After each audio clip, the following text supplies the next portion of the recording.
Mireya POV. Hinintay lang nilang dalawa ni Rovan na makauwi ang dalawa niyang kapatid na sila Raymark at Cecilia. Kinahapunan bago din sila nagpasyang bumiyahe, pabalik ng Manila. Balak sana nilang kinabukasan na ng umaga uuwi, kaya lang tumawag ang mommy ni Rovan na hinahanap na daw sila ng tatlong bata. Nay, tay, mauna na kami sa inyo. Promise po pagbalik namin dito, kasama na namin ng mga apo ninyo. O hindi kaya sa bakasyon ni Cecilia sa school. Pwede naman na kayo na lang ang dumalaw sa amin sa Manila. Nakangiting wika niya sa nani at tatay niya. Ayaw pa sana silang payagan ni Rova na umalis pero nang ipinaliwanag nila dito ang sitwasyon ng mga batang naiwan sa villa, pumayag din kagad. Sige, ano pa nga bang magagawa namin? Ihalik nyo na lang kami sa mga apo namin. Excited na kami makita sila. Sagot naman ng nanay nila. Ate, sa bakasyon ha? Pupunta kami. Gusto ko rin makabanding ang mga pamangkin ko. Ani naman ni Cecilia. Sure, anytime na gusto nyo, sabihin nyo lang sa amin. Hindi ba, Han? Sagot niya naman sabay baling ng tingin kay Rovan para kunin ang atensyon nito. Yeah, sure. No problem. Ipapasundo namin kayo dito sa bahay kung sakaling ready na kayo magbakasyon sa amin. Siya ngayon, kailangan na muna naming umalis ni Mireya. Thank you po, Nay. Tay. Sa mainit na pagtanggap, nakangiting wika naman ni Rovan. Naku, hindi mo na kailangan pang magpasalamat, iho. Sa laki ng naitulong mo sa amin, dapat kami ang magpapasalamat sa iyo. At saka, asahan namin na magmamahalan kayong dalawa ng anak namin, ni Mireya. Mireya anak, alagaan mong asawa at ang mga anak mo ha. Nakangiting wika ni nanay niya. Kagad naman siyang tumango. Opo nay, salamat po ulit. Paano po ba yan? Tuloy na po kami. Nakangiti niyang wika. Isa-isa niyang hinalikan at niyakap ang mga ito bago sila naglakad ni Rovan patungo sa naghihintay na kotse. Actually, ibang sasakyan to naghihintay sa kanila. Mas mamahalin. Isa itong limousine car at hindi niya alam kung anong pumasok sa utak nitong si Rovan at bakit ito pang gagamitin nila ngayong pauwi sila ng bahay. Gayunpaman hindi na siya nagreklamo pa. Noon pa man ganito na talaga itong si Rovan. Mahirap masakyan kung ano ang trip nito. Walang pagsidla ng saya na nararamdaman sa puso niya habang nasa biyahe sila. Hindi niya akalain na muli niyang makikita at makakasama ng mga magulang at mga kapatid niya na sa maayos silang kalagayan kaya wala nang dapat na ikabahala. Ang dapat niyang gawin sa ngayon ay i-focus ang sarili sa mga anak nilang dalawa ni Rovan at syempre, pati na rin kay Rovan. Wala sa sariling napatitig siya kay Rovan. Tahimik itong nakaupo sa tabi niya habang magkahawak sila ng kamay. Nakapikit ang mga mata nito at halata rin sa gwapo nitong muka na para bang inaantok ito ngayon. Sa bagay kung napuyat siya, mas lalo tong si Rovan. Hindi niya kasi alam kung anong oras to bumangon na higaan kaninang umaga. Mukhang antok na antok talagang mahal niya kaya hindi niya mapigilan ang sarili niya na pasimple siyang halikan sa labi. Actually, smack lang naman pero hindi niya mapigilan ang mapangiti lalo nang mapansin niyang dahan-dahang pagmulat ng mga mata nito. Direkta itong tumitig sa kanya kaya hindi niya mapigilan ng matawa sabay sandal sa matigas nitong dibdib. Smackis lang yun kaya huwag ka na magreklamo na naistorbo kita. Malambing ang wika dito. Wala siyang narinig na kahit na anong sagot dito. Bagkus sunod-sunod niyang naramdaman ng paghawak nito sa ilalim ng kanyang babat pilit na pinapataas nitong kanyang muka. Honey, hindi ako tumatanggap ng isang simpleng smackis lang. Nakakabitin yon. Mahinang wika nito to walang pag-alinlangan na mapusok siyang hinalikan sa labi.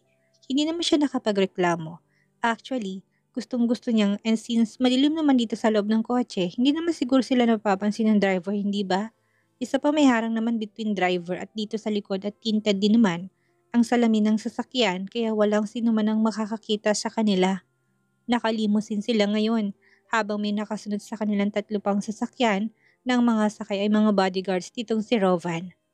O di ba, patawa itong si Rovan eh. Dumalaw lang sila sa mga magulang niya, nakamamahaling sasakyan pa. Sa bagay, mayaman pala tong si Rovan kaya walang problema. Kahit na anong sasakyan ang gagamitin nito, lalong umalik ang nangyari sa pagitan nilang dalawa. Kung hindi pa siya kusang bumitaw, baka kung saan pa mapunta ang halik na yon. Nang tuluyan na maghiwalay ang labi nila sa isa't isa, pareho silang habol ng paghinga habang nagkatitigan. I want you, Han. Malambing na wika nito. Kagad niya naman tong pinandilatan. Nandito tayo sa kotse, wika niya. Ano ngayon, kahit na nandito tayo sa loob ng kotse, wala namang makakaalam sa gagawin natin eh. At saka Han, sabik na sabik ako sa'yo. I can't wait na sa bahay pa natin to gawin. Wika nito't muli nitong inangkin ang labi niya. Wala na siyang magawa pa kung hindi ang hayaan nito. May ilang oras pa itong biyahe nila at totoo naman talagang sinabi nitong si Rovan. May privacy sila dito sa likod ng kotse at malaya nilang gagawin ang lahat ng nais nila habang tumatakbo ang sasakyan. Habang tumatakbo ang sasakyan, patuloy naman silang dalawa ni Rovan na nag-e-enjoy sa isa't isa. Para silang bagong kasal na sabik sa isa't isa. Nakaupo siya sa kandungan ni Rovan habang nakabaon ang alaga nito sa kanyang hiyas. Oh Mireya, Han, I love you, mahina nitong bulong. Sapo nitong magkabilaan niyang boobs habang walang humpay ang pagiling niya sa ibabaw nito. Mariing nakapikit ang mga mata niya habang ninanamnam niya ang pag-iisa ng kanilang mga katawan. I love you too, Han. Kaya pala pinili mong itong gamitin nating kotse. May bala ka na naman pala. Mahina niyang wika dito. Hindi na marahil nakatiis si Rovan at basta na lang siya nitong kinabig pahiga sa upuan ng sasakyan. Pumaibabaw sa kanya sabay taas ng isa niyang paa, saka mariin na umulos. Hindi niya mapigilan na mapakagat-labi. Pigil niya rin ang sarili niya na mapaungol, lalo na't aware siyang nandito na sila sa loob ng kotse. Oh Han, ang sarap mo. Ang sikip mo pa rin. Bigas ni Rovan habang ganado to sa pagulo sa ibabaw niya. Hindi niya naman mapigilan na mapakapit dito. Ramdam niya ang bawat paghugot at pagbaon nito. Punong-puno ang pagkababae niya dahil sa lalaki ng alaga nito. Rovan Han, malapit na ako. Hindi pwedeng lakasan dahil nakakahiya na baka may makarinig sa kanila. Me too, malapit na rin ako, sabay tayo Han. Sagot naman ni Rovan habang piling niya, lalo yatang dumoble ang laki nito. Ilang pagulos pa ang ginawa nito sa ibabaw niya nang maramdaman niyang pagsabog ng kanyang sariling katas, kasunod ng kay Rovan.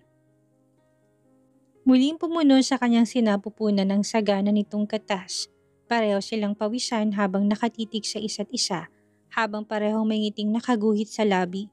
Pareho silang satisfied sa kakatapos lang na naganap sa kanilang dalawa, base na rin sa kontentong ngiti na nakaguhit sa labi nila. I love you. Mahinang bulong ni Rovan sa kanya. Walang pag-alilangan ng muli nitong inangkin ang labi niya kahit na nilabas siya na ito. Hindi pa rin ito hinuhugot ang nakabaon nitong alaga sa kanyang pagkababae. I love you too, Han. Buong lambing na sagot niya dito pagkatapos nilang pagsaluhan ng mainit na halik sa pagitan nilang dalawa. Muli siyang hinalikan sa noo ni Rovan. Bago nito dahan-dahang hinugot ang alaga sa kanyang pagkababae kasabay ng pagdalo ng pinagsama nilang katas mula sa loob ng kanyang puwerta. Palabas patungo sa kanyang hita. Kaagad naman kumuha ng tissue si Rovan at ito na mismo nagpunas sa bahaging yun. Hindi siya pa nga maiwasang mapahagikik na sa tuwing nasasagi nitong hindi ba masakit Han? Hindi ka ba nasaktan sa tuwing inaangkin kita? Nagulat pa nga siya sa tanong ni Rovan sa kanya. Nakahiga pa rin siya sa mahabang upuan ng sasakyan habang patuloy nitong pinupunasan. Nahuli niya pa nga ito kung paano nito titigan ng kanyang hiyas. Kaya naman muli siyang natawa. Well, hindi naman. Masarap nga eh. Malandi niyang sagot. Well, malandi na kung malandi. Bastang importante na sasabi niya dito kay Rovan ang kung ano man ang gusto niya. Mahal niya ito at mahal din daw siya nito. Kaya wala nang dahilan pa para magpakipot siya. At willing na siyang sabihin dito kung ano man ang laman ng puso't isipan niya. You have a very beautiful pussy, Han. So delicious at noon pa man, baliw na baliw ako dito. Sagot nito sa kanya. Hindi niya naman mapigilan ng matawa at akmang babangon na sana siya dahil medyo nakakailang ng ginagawa nitong pagtitig. Kaya lang bigla siya nitong pinigilan. I want more Han, kaya lang mamaya na pagdating sa bahay. Nakangiti nitong wika sabay dampot ang nahubad niyang panty at kusa na nitong isinuot sa kanya. Lalo naman siya nakaramdam ng kilig. Sunod nitong sinuot ay ang kanyang mini dress at pagkatapos noon sarili pa nitong kasuotan ng ibinalik sa katawan. Pagkatapos nilang makapagsuot ng damit, kinabig siya ni Rovan at kusang pinasandal sa malapad nitong dibdib. Inangkla nito ang dalawang braso sa kanyang bewang saka siya nito hinalikan sa kanyang leeg. Simpleng galaw ni Rovan na siyang naging dahilan kaya mas lalo niyang naramdaman ang pagmamahal nito. Wish niya lang na sana wala nang wakas. Wish niya na lang sana hindi na magbago ang lahat sa kanila. Masaya na sila ngayon kasama si Rovan. Kontento na siya sa buhay niya ngayon. Mas masarap ang ganito, may 3 na silang anak at kung ano man ang masasakit na nangyari sa nakaraan nila, pipiliin niya na lang nakalimutan yon. Ha, nandito na tayo. Akala niya nananaginip lang siya pero kapag mulat ng mata niya, Kaagad na sumalubong sa paningin niyang isang familiar na lugar. Nandito na ulit sila sa parking area ng villa. Nakatulog pala siya habang nasa biyahe sila. Chinek niya pa nga ang suot niyang relo at nang mapansin niyang halos 9:00 na pala ng gabi, saka pa lang siya napatitig kay Rovan. Ang sarap ng tulog ko. Nakangiti niyang wika. Isang ngiti sa labi ang kagad na kumawala sa labi ni Rovan. Saka siya nito binigyan ng magaan na halik sa noo. Me too. Halos hindi ko na namalayan pang oras ng biyahe. Halika na, mukhang tulog ng mga bata. Sagot nito sa kanya at bumaba na din ito nang bumukas ng pintuan ng kotse. Nang tuluyang makababa si Rovan, hinawakan siya nito sa kamay at inalalayang makababa na rin. Kahit na nakatulog siya sa biyahe, ramdam niyang pagod sa kanyang katawan. Ganun pa man, hindi niya alintana yun lalo na't punong-puno ng saya ang puso niya. Hawak kamay silang dalawa ni Rovan na naglakad papasok ng villa at pagdating nila sa living area. Naabutan nilang mommy at daddy nito na nakaupo sa sofa at umiinom ng tea. Good evening po ma'am, dad. Halos magkasabay pang wika nilang dalawa ni Rovan para kunin ang atensyon ng dalawa. Sabay nga napalingon ng mga to at halos sabay din ang umiti. Oh, nandito na pala kayo. Kamustang biyahe nyo? Sagot ng mga ito. Tumayo ang mommy ni Rovan at nakangiti naglakad palapit sa kanila. Actually, sa kanya pala to lumapit para makipagbeso-beso. Medyo nakakahiya dahil feeling niya ang dungis niya kaya lang wala eh. Sadyang mabait lang talaga siguro tong mommy ni Rovan at gusto niyang i-welcome ito kaya ganun. Masyadong nag-enjoy ang mga bata kanina sa mall. Bukas kami na ng daddy niyong maghahatid sa kanila sa school. Nakangiti pa nga nitong wika. Hindi niya naman mapigilan na mapatitig kay Rovan. Mom, baka naman masyado na kayong napapagod niyan. Pwede namang ako na ang maghahatid sa mga bata. No, paano naman si Mireya kung magpapakabisi ka sa mga bata, aber? Tsaka kakaibang sayang nararamdaman namin sa tuwing kasama namin ang mga apo namin. Hayaan niyo na kami. Sagot naman ng daddy ni Rovan. Bahala na nga po kayo. By the way, uwi pa ba kayo ngayong gabi? Tanong naman ni Rovan. Nope, dito na muna kami matutulog ng ilang araw para makasamang mga apo namin. Pareho naman kami ng daddy niya na walang ginagawa. Kaya kami na muna mag-aalaga sa mga apo namin. Nakangiting sagot naman ng mommy ni Rovan. Hindi niya tuloy mapigilan ang pagguhit na masayang ngiti sa labi. Well, ngayon niya lang napatunayan na iba pala talagang magmahal ang isang lolo at lola. Halos ayaw nang humiwalay sa mga apo ah. Sige na, mukhang napagod kayong dalawa sa biyahe. Teka lang, kumain na ba kayo? Magpapahanda ako ng pagkain kung gusto niyong kumain. Muling wika ng mommy ni Rovan. How about you, Han? Gusto mo pa bang kumain? Mas yung tanong sa kanya ni Rovan. Saglit siyang nag-isip at saka tumango. Hindi naman siya nagugutom pero kapag hindi siya kakain ngayong gabi, tsak din siyang hindi kakain tong si Rovan eh. Napapansin niya kasi na kung nasan siya nandun din ito. Okay sige, tatawagin ko lang si chef. Naku, wag na po tita. Ako na pong bahala sa kakainin namin dalawa ni Rovan. Putol niya dito. Hindi naman sila kakain ng marami dahil gabi na. Siguro kung ano lang ang available sa kusina, yun na lang ang ihahanda niya. Hindi na kailangan patawagin ng isang taong nagpapahinga na para lang ipahanda sila sa makakain. Are you sure, Iha? Naku, ang swerte talaga ng anak ko sa'yo. Independent at marunong maghanda ng makakain para sa asawa. Nakangiti nitong sagot sa kanya. Of course, nakay Mireya ng lahat at nasagot na sigurong matagal ninyong tanong sa akin noon pa man. Kung bakit hindi lang ako maghanap ng iba, hindi ba? Ani naman ni Rovan. Che, wala akong sinabing ganyan ha. Wag na wag mo kami siraan sa daughter-in-law namin. At saka, kailan nyo nga pala balak na magpakasal? Abat, lumalaki ng mga bata at kailangan na pala nating planuhin ang kasal ninyo. Rovan, ano bang sabi ng mga magulang ni Mireya? Seryosong tanong ni tita. Nagtatanong ang mga matang tumitig siya kay Rovan. Soon, ma'am. Very soon. Medyo busy kami ngayon ng hindi nahani ko sa pagbuo ng fourth apo ninyo pero natuloy pang medyo mahaba pa yata sasabihin ni Rovan nang pinunitong kinurot sa tagiliran. Kung ano-ano na naman ang mga pinagsasabi nito sa sariling mga magulang. Nakakahiya tuloy. Aba talaga? Nako Sonny, kailangan na nating mag-enroll sa ballroom dancing para lumakas ang katawan natin. Bibigyan pa yata tayo ng mga bata ng maraming apo. Nababakas ang galak sa boses na wika ni Tita Gemma. Kahit naman hindi niya mapigilan na mapangiwi. Ito talagang si Rovan, kung ano-anong sinasabi sa sariling mga magulang. Nami-misinterpret ang lahat at sana lang talaga. Huwag nang mag-expect ng fourth apo kagad-agad. Lalo na't feeling niya hindi pa siya ready na ibigay yon. Aba sure, bukas na bukas din magtatanong ako sa kumpare ko tungkol sa bagay na yan. Sagutin mo kagad ng Tito Shoni. Nagkatitigan na lang tuloy silang dalawa ni Rovan at sabay nang nagkatawanan. Hayst grabe, excited na kaagad ang dalawa. Okay, ready nyo ng mga sarili nyo at ang pagkakaroon ng maraming apo ay malaking responsibilidad. Kaya naman bawal magreklamo ha, wika ni Rovan sa mga to. Of course, kahit ni isang dosenang apo pa yan, walang problema. Hala, sige. Maghanap na muna kayo ng makakain para makapagpahinga na kayo. Mireya Iha, welcome to our family. Huwag kang mailang sa amin at kung sakaling mahuli mo ulit ito si Rovan na mambabae, sabihin mo sa amin ng mommy Gemma mo, kami nang bahalang disiplina sa batang yan. Buong galak na wika ni Tito Shoni. Mas lalo yata nadagdagan ng galak na naramdaman ng puso niya. Ramdam niya kasi ang pagtanggap ng mga ito sa kanya. Hay, sana lang talaga. Wala nang magbago. Siya na lang talaga, tuloy-tuloy ng sayang nararamdaman ng puso niya. Ah, ang sarap naman nito, Han.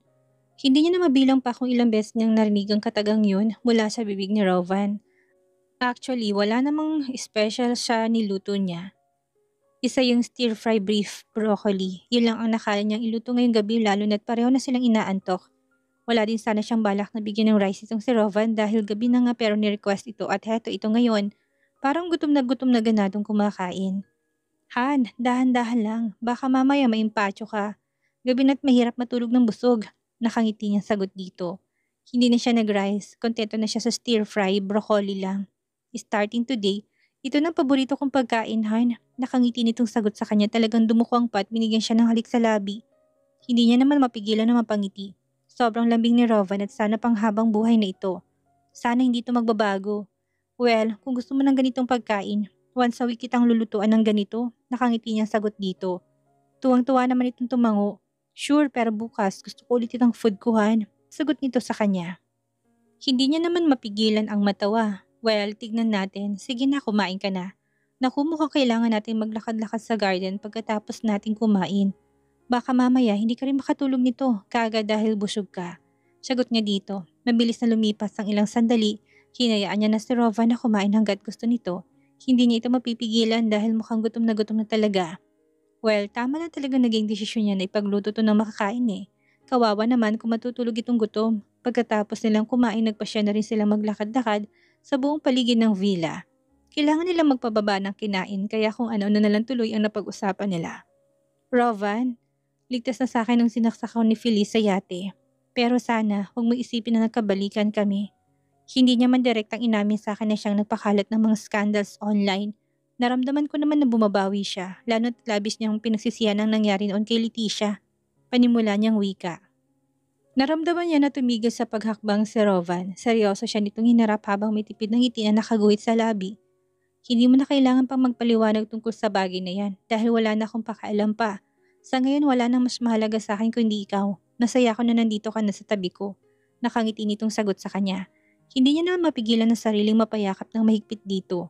Don't worry, regarding naman kay Phyllis, sisiguraduhin ko na mabubulok siya sa kulungan.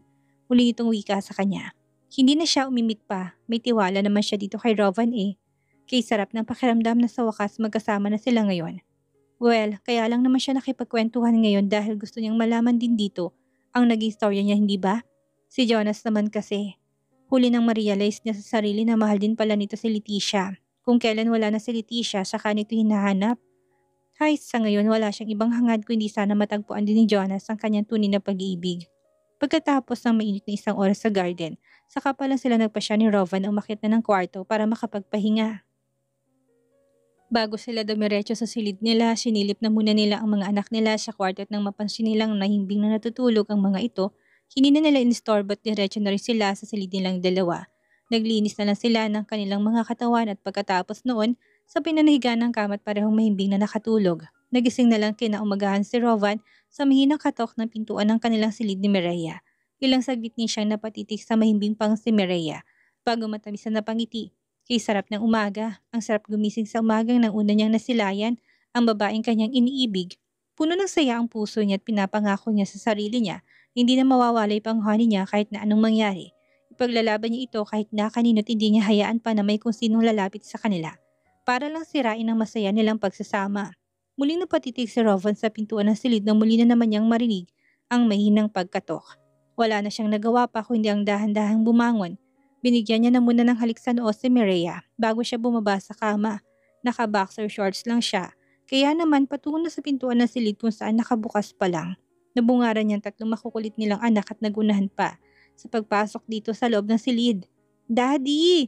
Panabay na wika ng mga ito. Kaagad niya namang sinaway ang mga ito sabay titig sa kama kung saan makikita niyang mahimbing pa rin ang pagtulog si Mireya. "Shh! Don't make any noise, children. Your mom is still sleeping." Saway niya sa mga ito. Kaagad namang itinikom ng mga anak nila at napatitig pa sa kama kung saan mahimbing na natutulog ang mommy nila. "Daddy, we miss you po kasi eh. Saka bakit po sleep si mommy?" Mahinang boss na tanong ni Eliana. "Just because napagod sa biyahe ang mommy niyo kagabi." "Well, wag niyo na siyang pansinin. Teka lang, kumain na ba kayo? Doon na muna kayo sa baba dahil bawal na munang mag-ingay dito sa room dahil tulog pa ang mommy." Sagot niya sa mga ito.